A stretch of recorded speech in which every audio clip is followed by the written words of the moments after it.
Hi friends, అందరికీ నమస్కారం. అంజలి కథలకి స్వాగతం. ఈరోజు చందమామ కథలోని బేతాళ కథ పేరు క్షమించరాని ద్రోహి. పట్టువదలని విక్రమార్కుడు చెట్టు వద్దకు తిరిగి వెళ్ళి చెట్టుపై నుంచి శవాన్ని దించి భుజాన వేసుకుని ఎప్పటిలాగే మౌనంగా శ్మశానం కేసి బయలుదేరాడు.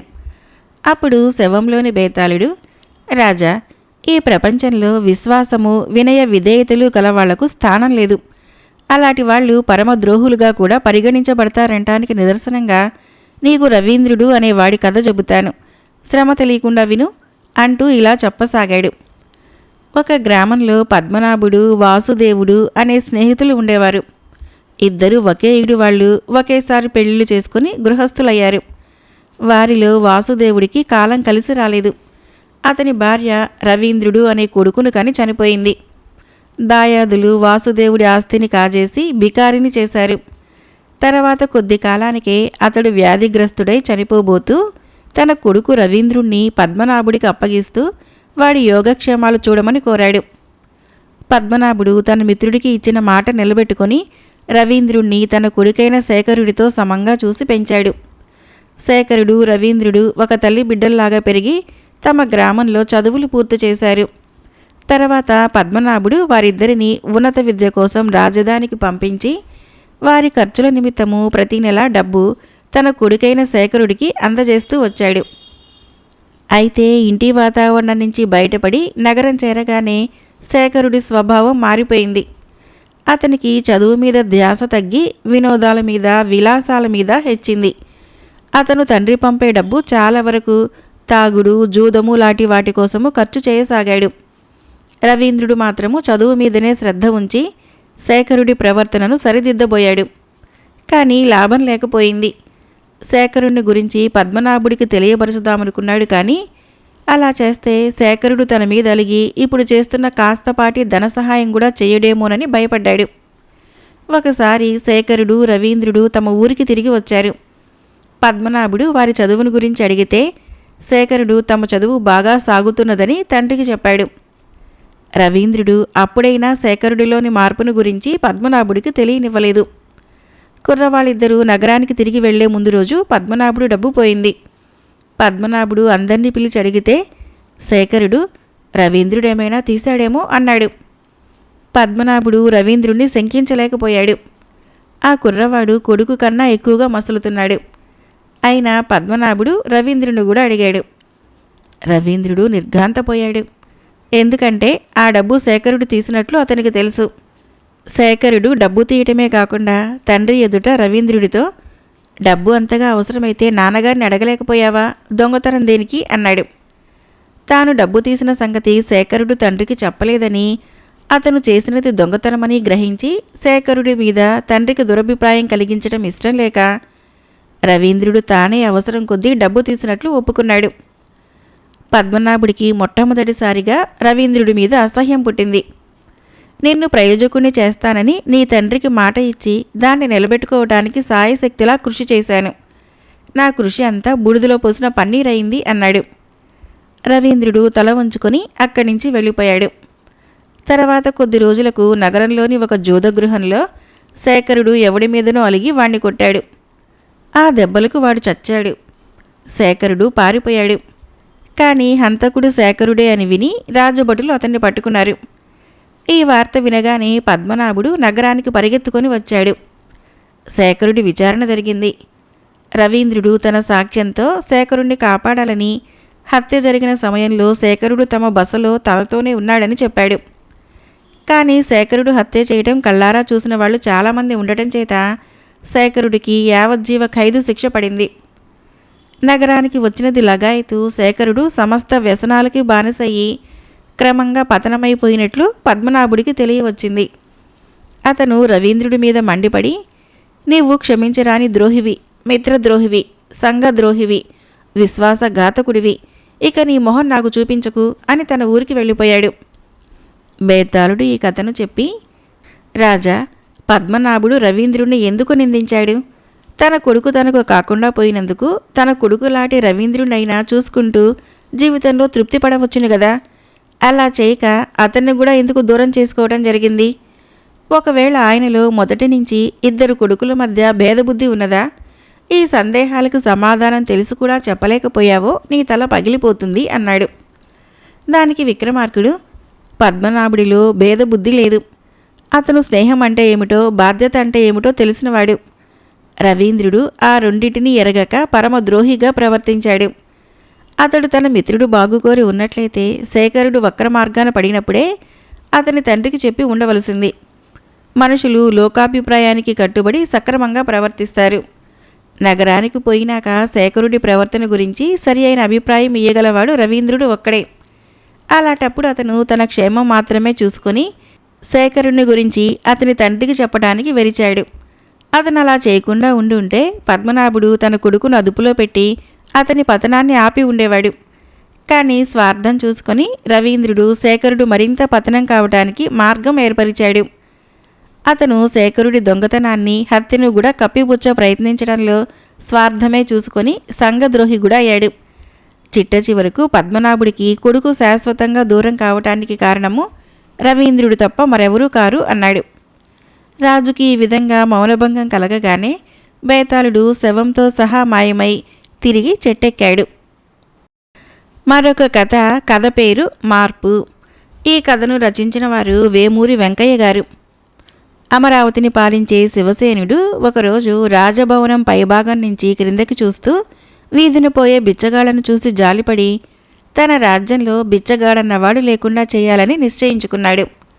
అందరూ భూస్వాములు కానవసరం లేదు, కానీ దేశంలో కడుపుకు ఇంత తిండి, ఒంటికింత బట్ట లేని మనుషులు ఉండటమేమిటి? ఇందుకు గాను దేశంలో పెద్ద మార్పు రావాలని, ఆ మార్పుకు తగిన పథకం ఆలోచించమని శివసేనుడు తన మంత్రిని అడిగాడు. మంత్రి కొంచెం ఆలోచించి, మీ ఆలోచన మంచిదే, కానీ దారిద్ర్యము బిచ్చగాళ్లను సృష్టిస్తుంది. ఆ దారిద్ర్యానికి మూల కారణాలు ఏవో ఆలోచించాలి. అంతేగాని దారిద్ర్యం మూలంగా బిచ్చగాడైన ప్రతివాడికి ధన సహాయం చేస్తూ పోతే అది బూడిదలో పూసిన పన్నీరైతుంది అన్నాడు. దారిద్ర్యానికి మూల కారణం ఏదైనా సరే దారిద్ర్యము సహించరానిదే. దాన్ని తొలగించటం వలన ఎప్పుడూ మేలే జరుగుతుంది అన్నాడు రాజు పట్టుదలగా. మహారాజా, డబ్బు ఏ సమస్యను పరిష్కరించదు. ధనం వలన బాగుపడేవాళ్ళున్నారు, చెడిపోయేవాళ్ళు ఉన్నారు. ఒక్క దరిద్రుల్లోనే కాదు, ధనికుల్లో కూడా ధనంతో చెడిపోయేవారు అనేక మంది ఉన్నారు అన్నాడు మంత్రి. ఈ మాట దరిద్రులకు, బిచ్చగాళ్ళకి వర్తించదు. కొద్దిమంది దరిద్రులకు ధన సహాయం చేసి వారు బాగుపడతారో లేదో చూద్దాము అన్నాడు రాజు. ఆ రాత్రి రాజు, మంత్రి మారు వేషాలు వేసుకొని నగరం వెలుపల ఉన్న సత్రానికి వెళ్లారు. అక్కడ నలుగురు పేదవాళ్లు కూర్చొని కబుర్లు చెప్పుకుంటూ కనిపించారు. రాజు, మంత్రి వారికి సమీపంగా వెళ్ళి కూర్చొని మర్యాదగా పలకరించి వారి కథలు అడిగారు. వారిలో మొదటివాడు బిచ్చగాడు, బిచ్చగాడి కొడుకు కూడాను. వాడు 10 ఏళ్లవాడై ఉండగా తల్లిదండ్రులు పోయారు. అప్పటినుంచి వాడు తన తండ్రి అడుగుజాడలలో బిచ్చం ఎత్తుకొని జీవిస్తున్నాడు. రెండవవాడు తాను పేద రైతునని, తనకున్న కొద్ది పొలము క్రిందటి ఏడు వరదలో మునిగిపోయిందని, తనకు తిండి గొడ్డుకు మేత లేకుండా పోయిందని, అంచేత తాను పొలం పని చేసుకునేటందుకు పెట్టుబడి లేక పొలాన్ని కౌలుకిచ్చి కూలీ పని చేసుకుని బ్రతకటానికి నగరం వచ్చానని చెప్పాడు. మూడోవాడు పండ్ల వ్యాపారి. చాలా కాలం కూడబెట్టిన డబ్బుతో చెల్లెలికి పెళ్లి చేశాడు. తర్వాత అతని తండ్రికి జబ్బు చేసింది. వ్యాపారం కట్టిబెట్టి తండ్రి చికిత్స కోసము ఊళ్ళూళ్ళు తిరిగి చేతిలో ఉన్నదంతా పూర్తిగా పోగొట్టుకుని బికారయ్యాడు. తండ్రి బతకనే లేదు. అతనికి ఇంకా తల్లి, ఇంకో చెల్లెలు ఉన్నారు. ఇల్లు ఉన్నది, కానీ పల్లెటూరులో ఇప్పుడు పనులు లేవు. అందుకోసము కూలీ చేసుకుందామని నగరం వచ్చాడు. నాలుగోవాడు తండ్రి పోయే నాటికి 10 ఎకరాల భూవసతి కలవాడే. కానీ ఏ పని చేయటం ఇష్టం లేక ఉన్నదంతా తాగటానికి, జూదానికి తగలేశాడు. భార్య అతన్ని విడిచిపెట్టి పుట్టింటికి వెళ్ళిపోయింది. అడుక్కు తినటానికి అతను నగరం చేరాడు. అందరూ నిద్రపోయాక రాజు, మంత్రి లేచి నలుగురు జేబుల్లోనూ 4 బంగారు నాణాలు వేసి వెళ్ళిపోయారు. తెల్లవారగానే నలుగురు పేదవాళ్లు లేచి తమ జేబుల్లో ఉన్న బంగారం చూసుకొని సంతోషించారు. వారిలో రైతు, పళ్ళ వ్యాపారి తమ గ్రామాలకు తిరిగి వెళ్ళి బంగారం అమ్మిన డబ్బుతో తమ వృత్తులు మళ్లీ కొనసాగించుకోగలిగారు. తాగుబోతూ తన బంగారంతో తాగి మళ్లీ యథాస్థితికి వచ్చాడు. వాడి మకాన్ సత్రమే. బిచ్చగాడికి మటుకు ఆ బంగారు నాణెంతో ఏం చెయ్యాలో తెలియలేదు. వాడి వృత్తికి అది ఏ విధంగానూ పనికిరాదు. వాడు 10 ఇళ్ల వద్ద ముష్టి ఎత్తి కడుపు నింపుకుంటాడు. వాడి జీవితం వెళ్ళమారిపోతుంది. బంగారం తనకు ప్రస్తుతం ఏ విధంగానూ ఉపకరించదు. దాన్ని ఎవరికైనా అమ్ముదామన్నా 1,00,000 ప్రశ్నలు వేసి దొంగతనం కూడా అంటగట్టవచ్చు. అందుకని వాడు ఆ బంగారు నాణాన్ని సత్రం గోడ దగ్గరే పాతి పెట్టుకుందామనుకొని అర్ధరాత్రి వేళ గుంట తవ్వసాగాడు. ఇంతలో రాజభటులు దొంగను ఒకరిని తరుముతూ అటుగా వచ్చి బిచ్చగాడే దొంగ అనుకుని వాడి వద్ద నాణెం చూసి ఆ మాట రూఢి చేసుకుని వాణ్ణి రాజు వద్దకు తీసుకుని పోయారు. రాజు మంత్రి వాణ్ణి గుర్తించి వదిలేశారు. మిగిలిన 3 సంగతి ఆరా తీయగా తెలిసిందేమిటంటే, వృత్తి చేసుకుంటూ కారణాంతరాల వలన చితికిపోయి దరిద్రులైన వారు ధన సహాయంతో బాగుపడ్డారు. ఏ వృత్తి లేని వాళ్లకు ధన సహాయం వలన కొంచెం కూడా లాభం కలగలేదు. వాళ్ళు మామూలు స్థితిలోనే ఉండిపోయారు. మంత్రి రాజుతో, మహారాజా, అసలైన దరిద్రుడు ఖర్చు చేయడానికి డబ్బు లేనివాడు కాదు, ఉత్పత్తి కొనసాగించడానికి తగిన మదుపు లేనివాడు. అలాంటి వాళ్లకు మాత్రమే ధన సహాయం అందాలి అన్నాడు. రాజు శివసేనుడు మంత్రి మాటను అంగీకరించాడు. మరొక కథ పేరు రాజ్యాన్వేషణ. మాల్వ దేశంలో ఒకప్పుడు సుదర్శనుడు అనే యువకుడు ఉండేవాడు. వాడు చూపులకు నవమన్మధుడే కానీ అతి బీదవాడు. వాడి చిన్నతనమంతా కాశీనగరంలో ఉండి చక్కగా చదువుకొని చదువు పూర్తయ్యాక స్వదేశానికి బయలుదేరాడు. అక్కడక్కడ మజిలీలు చేసుకుంటూ సుదర్శనుడు ఒక రాత్రికి పురందరం అనే చిన్న రాజ్యం చేరాడు. నగరం ప్రవేశించేసరికి బాగా చీకటి పడింది. ఆ చీకటిలో పడి మరొక చోటికి వెళ్ళటం దేనికని అతను నేరుగా రాజుగారింటికి వెళ్ళి, మహారాజా, నేను పరదేశీని, అభ్యాగతిని. ఈ పూటకు భోజనము శయనము చూపారంటే రేపు ఉదయము నా తోవన నేను వెళ్ళిపోతాను అన్నాడు. పురందరరాజు అతని అందచందాలకి అతని ధైర్యానికి ముచ్చటపడి సరేనన్నాడు. సుదర్శనుడు స్నానానికి వెళ్ళగానే రాణి తన భర్తతో, చూడండి, ఈ కుర్రవాడు మామూలు దుస్తులు ధరించాడన్న మాటే గాని నాకు చూడగా మారువేషంలో తిరుగుతున్న ఏ చక్రవర్తి కుమారుడో అనిపిస్తోంది. అతని విషయం విచారించండి, అనుకూలిస్తే అమ్మాయినిచ్చి చేద్దాము అన్నది.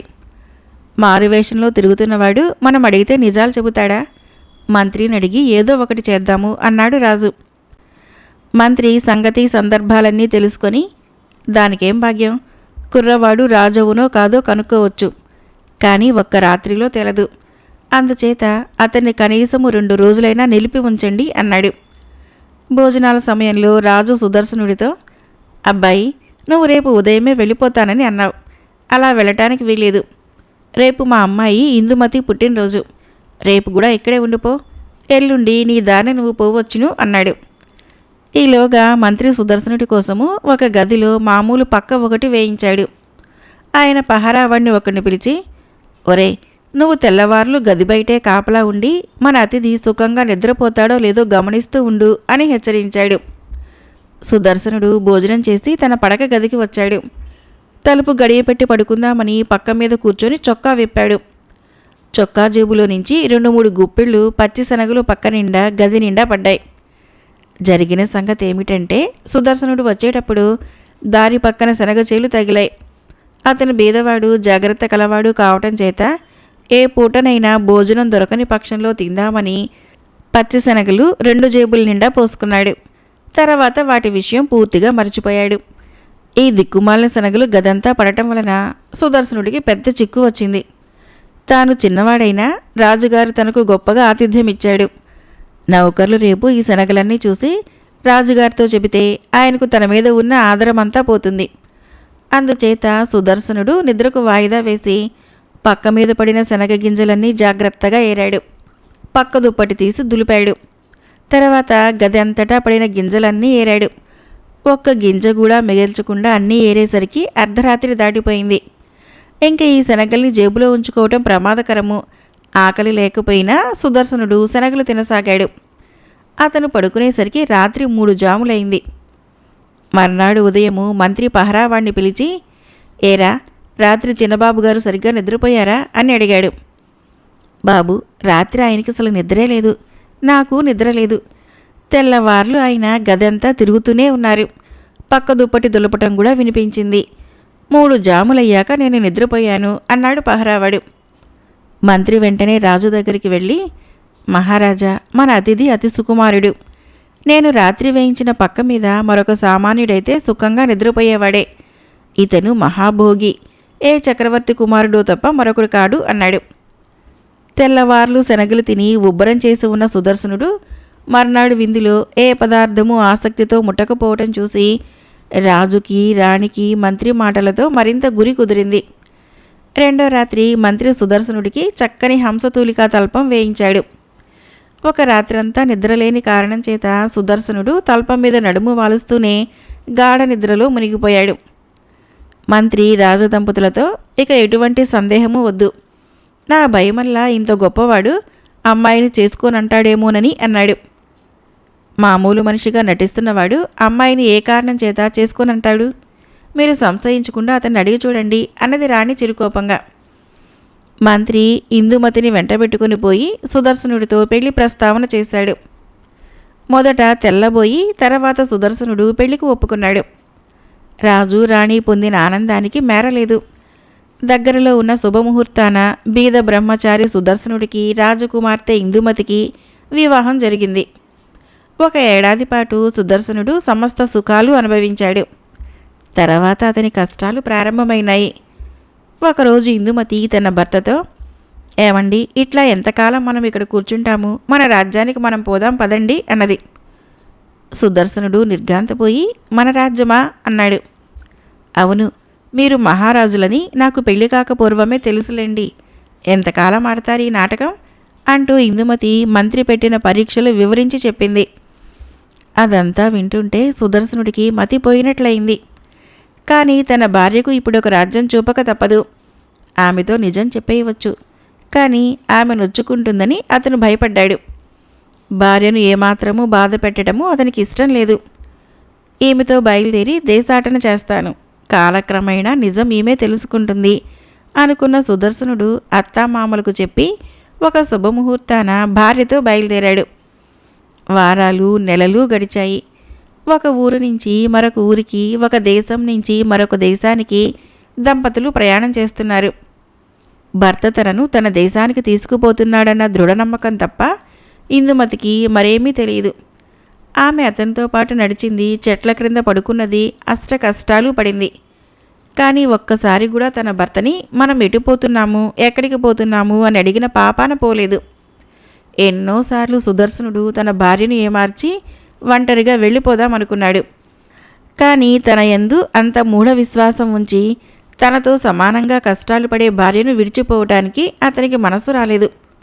రాజాంతపురంలో కన్నా ఇందుమతి ఇప్పుడు అతనికి చాలా రెట్లు ప్రీతమరాలైంది. ఇల్లు విడిచిపెట్టిన 6 మాసాలకి భార్యాభర్తలిద్దరూ కళింగ నగరం చేరారు. వర్తకుల వద్ద ఇందుమతి నగలు కొన్ని విక్రయించి పేదరాశి పెద్దమ్మ ఇంట బస చేశారు. ఆ ఇద్దరిని చూడగానే పేదరాశి పెద్దమ్మకు అనుమానం కలిగింది. ఇందుమతి రాజకుమార్తె అన్నది కనిపిస్తూనే ఉన్నది. కానీ పెద్దమ్మ కళ్ళు సుదర్శనుడి మీదనే ఉన్నాయి. ఏమంటే 15 ఏళ్ల క్రితము కళింగరాజు కుమారుణ్ణి దొంగలు ఎత్తుకొని పోయారు. ఆ కుర్రవాడే జీవించి ఉంటే సుదర్శనుడి ఈడువాడే అయి ఉండేవాడు. ఇతనే అతనేనేమోనని పేదరాశి పెద్దమ్మకు తోచింది. ఆమె ఇందుమతిని చాటుకు పిలిచి, అమ్మా, మీరెవరు, మీ భర్తకు ఏం పని అని అడిగింది. నేను పురందర రాజకుమార్తెను, నా పేరు ఇందుమతి, నా భర్త ప్రచ్ఛన్నంగా తిరుగుతున్న రాజకుమారుడు అన్నది ఇందుమతి. నీ భర్త ఏ దేశపు రాకుమారుడు అని అడిగింది పేదరాశి పెద్దమ్మ ఆత్రంగా. అది నాకు తెలియదు, నేను నా భర్తను అడగలేదు, మేము చాలా రోజులుగా ప్రయాణం చేస్తున్నాము అన్నది ఇందుమతి. పెద్దమ్మ అనుమానము దృఢపడింది. ఆమె దివాణానికి వెళ్ళి కళింగరాజుతో, మహాప్రభు, మా ఇంటికి ఒక కుర్రవాడు భార్యతో సహా వచ్చాడు. చిన్నతనంలో దొంగలు ఎత్తుకుపోయిన మీ కుమారుడేమోనని నాకు అనుమానంగా ఉన్నది అని చెప్పింది. ఆ భార్యాభర్తల్ని ఒకసారి ఇక్కడికి తీసుకునిరా అన్నాడు రాజు. ఆ సాయంకాలమే పేదరాశి పెద్దమ్మ సుదర్శనుణ్ణి ఇందుమతిని రాజాంతపురానికి తీసుకొని పోయింది. సుదర్శనుణ్ణి చూడగానే కళింగరాజు ఆయన భార్య చాలా ముచ్చటపడ్డారు. అతనిలో రాజుకు రాణి పోలికలు, రాణికి రాజు పోలికలు కనిపించాయి. నాయనా, నువ్వు మా కొడుకువే, మా దగ్గరే ఉండిపో అన్నాడు కళింగరాజు. సుదర్శనుడు ఒప్పుకున్నాడు. సుదర్శనుడికి యువరాజు పట్టాభిషేకం చేశారు. పురందర దేశానికి ఈ శుభవార్త చేరగానే అక్కడ మంత్రి, నేనప్పుడే చెప్పలేదా, మనకు కళింగ యువరాజు అల్లుడు కావటం ఎంత అదృష్టము అని అన్నాడు. మరొక కథ పేరు ఇరుగు పొరుగు. కథను రచించిన వారు బొమ్మిడి అచ్చారావు గారు. శంకరుడు కేశవుడు చిన్ననాటి నుంచి మంచి స్నేహితులు. ఇద్దరూ విద్యాభ్యాసం ముగించి రాజధానిలో ఉద్యోగాలు సంపాదించి అక్కడ ఇల్లు బాడుగకు తీసుకొని వాటిలో కాపురాలు చేస్తున్నారు. అయితే ఇద్దరి ఇళ్ళు ఒక ప్రాంతంలో లేవు. శంకరుడు ముక్కుసూటిగా పోయే రకము, కేశవుడు లౌక్యం తెలిసినవాడు. శంకరుడు ఇతరులతో కలవలేకపోయేవాడు. కానీ కేశవుడికి ఎవరితో ఎలా ప్రవర్తించి ఇతరులకు కష్టం కలగకుండా మసులుకోవాలో బాగా తెలుసు. శంకరుడు ఉంటున్న ప్రాంతంలో అందరూ గొప్పగా బతుకుతున్నామనుకుంటున్న వాళ్ళు. వాళ్ళ అస్తమానము శంకరుడి దగ్గర తమ గొప్పలు చెప్పుకునేవాళ్ళు. శంకరుడికి అది చాలా చిరాకుగా ఉండేది. వాళ్ళ భార్యలు కూడా అదే రకం మనుషులు. వాళ్లను శంకరుడి భార్య సహించలేకపోయేది. ఈ కారణంగా శంకరుణ్ణి అతని భార్యను ఇరుగు పొరుగు వాళ్ళు అంత ఆప్యాయంగా చూసేవారు కాదు. చిన్న చిన్న కీచులాటలు కూడా కలుగుతూ ఉండేవి. ఇరుగు పొరుగు వాళ్లతో వేగలేక అన్ని సౌకర్యాలు ఉన్న ఇంటిని వదిలిపెట్టి వేరే ఇల్లు చూసుకోవటం అంటే శంకరుడికి కొంచెం బాధగానే ఉండేది. ఒకనాడు శంకరుడు తాను ఇరుగు పొరుగు వాళ్లతో పడలేకుండా ఉన్న సంగతి కేశవుడికి చెప్పుకున్నాడు. కేశవుడు అంతా విని నవ్వి, ఇందులో నువ్వు బాధపడవలసిందేమీ లేదే, నీ పొరుగు వాళ్ళు నీతో చాలా బాగా ప్రవర్తిస్తున్నారనాలి. వాళ్లతో నెగ్గుకు రావడం చాలా తేలిక. కొద్ది రోజుల పాటు మనం ఇల్లు మార్చుకుందాము అన్నాడు. సౌకర్యాలు తక్కువైనా కేశవుడు ఉంటున్న చోట ఇరుగు పొరుగు మంచివాళ్లై ఉండాలి. అతను వాళ్ళని గురించి ఎన్నడూ చెడుగా చెప్పలేదు. అందుచేత శంకరుడు తన స్నేహితుడితో ఇల్లు మార్చుకోవడానికి సిద్ధపడ్డాడు. ఇద్దరూ ఇల్లు మారారు. శంకరుడు కేశవుడి ఇంటికి మారి వారం తిరగకుండానే తాను విడిచి వచ్చిన ఇంటి పొరుగే ఎంతో మంచివారనిపించింది. ఆ ప్రాంతంలో అందరూ చాలని రాబడి గల కుటుంబాల వాళ్ళు. చుట్టుపక్కల ఇళ్ల పిల్లలు అస్తమానము శంకరుడి ఇల్లు పట్టుకొని వేలాడేవాళ్ళు. శంకరుడి పిల్లల చేతుల్లో తినేది ఏమున్నా ఉంటే లాగేసుకుని తినేవాళ్ళు. అమ్మలక్కలు శంకరుడి భార్య వద్దకు ప్రతి దానికి అరువుకు వచ్చేవాళ్ళు. అప్పు తీసుకున్నది ఎన్నడూ తిరిగి ఇచ్చేవారు కాదు. అలాగే శంకరుడి దగ్గర చుట్టుపక్కల వాళ్ళు తీసుకున్న చేబదుళ్ళు తిరిగి వచ్చేవి కాదు. చూసి శంకరుడు అతని భార్య అప్పులు ఇవ్వటం మానేశారు. వెంటనే ఇరుగు పొరుగు వాళ్ళందరూ శత్రువులైపోయారు. ఈ శత్రుత్వము శంకరుడి పిల్లలకు పొరుగు పిల్లలకు మధ్య కూడా ఏర్పడింది. పిల్లల కొట్లాట్లు పెద్దవాళ్ల కక్షలకు దోహదంగా ఉండేవి. శంకరుడికి జీవితము నరకప్రాయం అనిపించింది. అతడు కేశవుణ్ణి కలుసుకొని తన కొత్త కష్టాలన్నీ ఏకరువు పెట్టాడు. కానీ తనతో ముగ్భావంగా ఉన్న ఇరుగు పొరుగు వాళ్ళు కేశవుడితో సరదాగా కబుర్లు చెబుతూ ఉండటం గమనించి ఆశ్చర్యపోయాడు. అందరూ వెళ్ళిపోయాక కేశవుడు శంకరుడితో ఇలా అన్నాడు. శంకర, నీకు లౌక్యం బొత్తిగా తెలియదు. ఇరుగు పొరుగుతో సఖ్యంగా ఉండటం ఒక కళ. అయినా ఆచరణలో ఏమంత కష్టం కాదు. నువ్వు ఇక్కడి జనంతో వేగలేక నా ఇంటికి పారిపోయావు. కానీ నేను చూడు వాళ్ళని ఎలా ఆకర్షిస్తున్నానో. వీళ్ళు తమ గొప్పలు చెప్పుకుంటారు. తాము చెప్పేదే నిజమనుకుంటారు. నేను అభ్యంతరం చెప్పను. అందువలన వాళ్ళకి నా మీద గురి ఏర్పడుతుంది. ఒకసారి నాలో వాళ్లకు గురి కుదిరినాక వాళ్ళ తప్పును వాళ్లే ఒప్పుకునేటట్టు సున్నితమైన మార్గాలు చూడవచ్చు. వాళ్ళ అతిశయం వల్ల నాకు నష్టమేమీ లేదు. తమ గొప్పతనం చాటుకోవటానికి నా పిల్లలకు కానుకలిస్తారు, నాకు సహాయపడతారు. నా భార్య కూడా చుట్టుపక్కల ఉండే అమ్మలక్కలను మచ్చిక చేసుకున్నది. వాళ్లకు సంతోషం కలిగించడంలో మనకు పోయేదేమిటి? ఏ అవసరం వచ్చినా ఇరుగు పొరుగు ఎలా ఆదుకుంటారో నీకు జన్మలో ఎన్నడూ అనుభవంలో లేదు కదా. ఇప్పుడు నీ పొరుగు సంగతి తీసుకో. నువ్వు అక్కడి వాళ్ల సంగతి మొదట్లోనే గ్రహించి ఉంటే వాళ్లకు చేయబదుళ్ళు అవి విచ్చి ఉండేవాడివి కాదు. ఎదుటి వాళ్ళనే బదుళ్ళు అడిగి ఉందువు. ముందు ఇచ్చి తర్వాత బదుళ్ళు ఇయ్య నిరాకరించి వాళ్ళ శత్రుత్వం కొని తెచ్చుకున్నావు. ఇరుగు పొరుగును అర్థం చేసుకోనిదే వారిని మంచి చేసుకోలేము. అందులోనే ఉన్నది వివేకము అన్నాడు. కథ అయిపోయింది. ఫ్రెండ్స్, నా కథలు నచ్చినట్లయితే మన ఛానల్ని తప్పకుండా సబ్స్క్రైబ్ చేయండి, లైక్ చేయండి, షేర్ చేయండి, కామెంట్ చేయండి. Thank you.